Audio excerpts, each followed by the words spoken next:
So today I want to talk about empathy and empathy traps.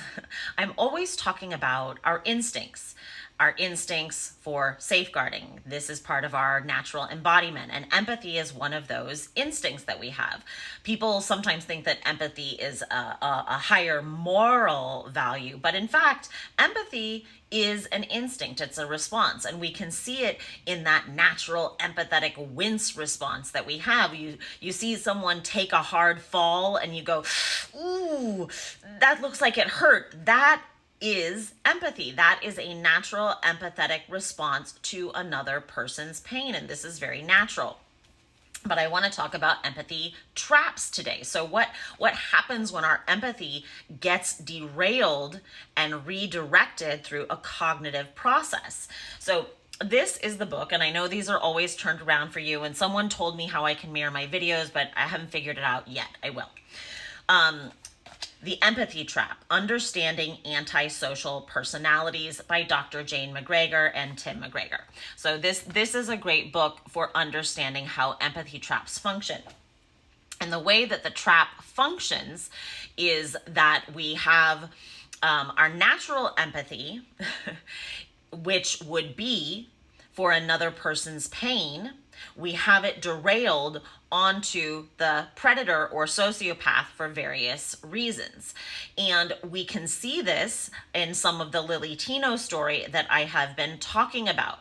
So our natural empathy should be for women, for their safety, for their privacy, for their spaces being invaded, for sexual predatory behavior, voyeurism, exhibitionism by men. That's where our natural empathy should lie.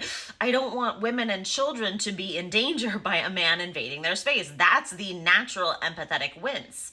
But instead, because of this linguistic manipulation, we see that our empathy is being derailed towards men because they say they are, quote, trans and in danger. We saw this in the video that I put up about Lily Tino saying that he was scared and in danger from a 3-year-old little girl. That's a trap. That's a hook. But I want to show this other picture to you right now, and I'm going to read you some of what this says. I'm not going to read all of it because it's long, and you can zoom into it. I think I'll put it in the comments so you can see the whole quote.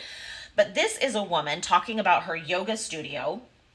She says, okay, please be kind here. I'm struggling to do the right thing. I've been practicing yoga for 2.5 years.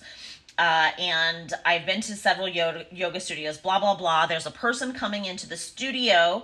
It's a transgender woman. I warmly welcomed her. I believe and support trans people using the facilities where they are most comfortable, or so I thought. I was in the open shower area and she ended up being there. She is very masculine. She had an erection and took an extended look at my body.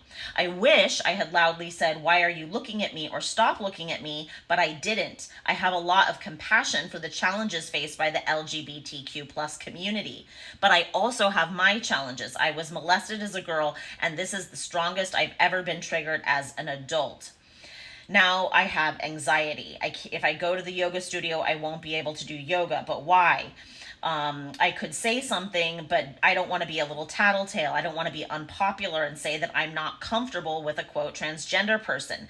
That goes against everything I thought I believed in. So there's more, and you can read it.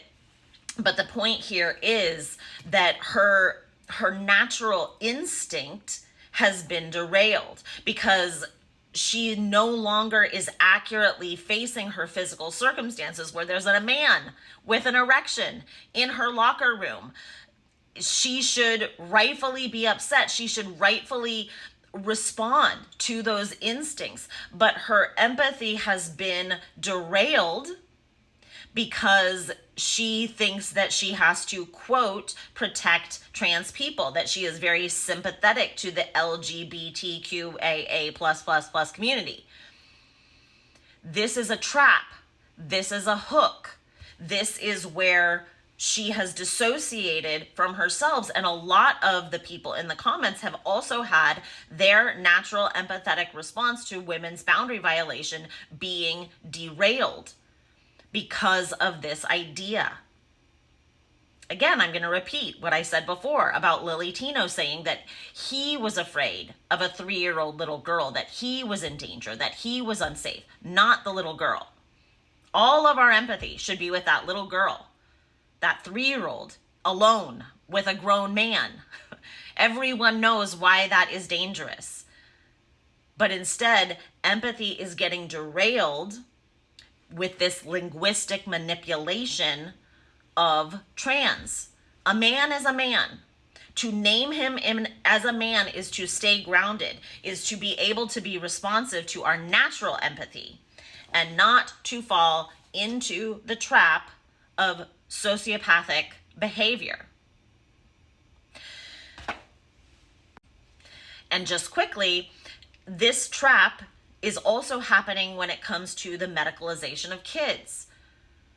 Our natural empathy, just as we have natural empathy when we hear about young girls in the Sudan suffering FGM, our natural empathy should be protecting kids rather than letting them go down a path of genital mutilation, blocking their puberty, giving them endocrine disrupting hormones that cause a lot of problems. Our natural empathy should be to protect kids in loving their bodies. But this empathy is getting derailed because of, quote, gender affirming care. Our natural empathy should be for girls' safety and fairness in sports. But as we have seen from the recent Simone Biles things, empathy is getting derailed into the notion that, quote, trans girls need a place to play. Boys, non-conforming boys, are welcome on the boys' team. Boys' teams are already inclusive. So this notion that Simone Biles is showing, that she has to show empathy to this community, is a derailment of where her natural empathy should be, to protect girls' sports. So these empathy traps are highly effective, and we must not fall into them. So please stay awake, stay aware, don't fall into the empathy traps. Thank you so much. Oh, and if you want to hear more about empathy traps, I talk about it on my Substack, www.theknownheretic.com. Thank you so much.